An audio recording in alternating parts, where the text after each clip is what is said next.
Tujuan aksi demonstrasi rakyat adalah untuk memperbaiki penyelenggaraan pemerintahan dan tata kelola negara agar bisa memperbaiki kesejahteraan rakyat. Dan karena itu, maka tuntutannya sebenarnya tidak jauh-jauh, yaitu perampasan aset koruptor, transparansi anggaran, kompetensi dan kredibilitas pejabat negara, penegakan hukum, dan agar suara rakyat lebih didengar dan diakomodasi. Hal-hal lain seperti menggerbek dan menjarah rumah pribadi orang lain, merusak fasilitas umum, menyerang pihak tertentu, dan menghembuskan isu sara itu sama sekali bukan tujuan dari demonstrasi. Itu yang pertama. Kemudian yang kedua, jelas dan tegas bahwa demonstrasi rakyat disusupi dan ditunggangi oleh elit kriminal busuk yang membelokkan demonstrasi dari perampasan aset menjadi penjarahan, dari membelokkan isu penegakan hukum menjadi provokasi kerusuhan. Ada pihak-pihak yang ingin Indonesia chaos dan kacau hingga mereka berkuasa, mungkin dengan diberlakukannya darurat militer.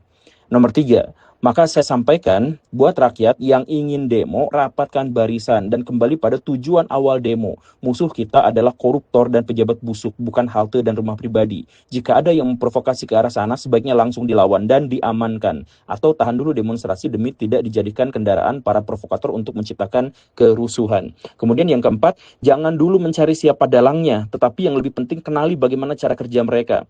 Cara kerja mereka yang nampak itu diantaranya adalah mereka mengerahkan orang-orang yang tidak dikenal untuk bikin kerusuhan, biasanya di malam hari. Tandai mereka. Kemudian mereka memproduksi ribuan video dan narasi di media sosial untuk menggerakkan massa, untuk merusak fasilitas umum, menebar fitnah, menyebar kegoncangan, dan biasanya pakai akun-akun kecil yang tidak dikenal. Kemudian mereka memframing aktivis yang asli sebagai buzzer dan terus memprovokasi kita agar bergerak dan merusak.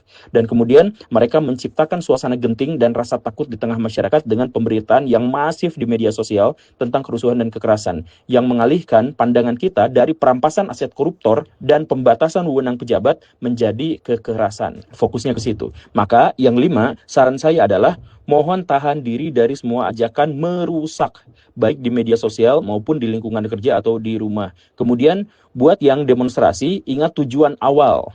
Kalau ada yang melenceng dan memprovokasi, tangkap dan amankan. Kemudian, serang balik di media sosial dengan ajakan untuk demonstrasi damai, tanpa kerusakan, tanpa kekerasan, tanpa penjarahan. Serang balik dengan berbagai konten, komentar, dan men-share informasi-informasi yang benar. Kemudian, kenali pelempar molotov, pelempar batu, dan siapapun yang mengajak melakukan kerusakan. Kenali, tangkap, amankan. Kemudian masyarakat harus melawan dengan menangkap orang-orang yang tidak dikenal, yang melakukan provokasi di siang dan di malam hari. Kemudian tujuan perusuh adalah menciptakan teror dan kondisi genting di masyarakat. Maka lawan dengan bersikap normal dan tunjukkan bahwa kita tidak takut. Mohon share voice note ini agar Indonesia cepat kondusif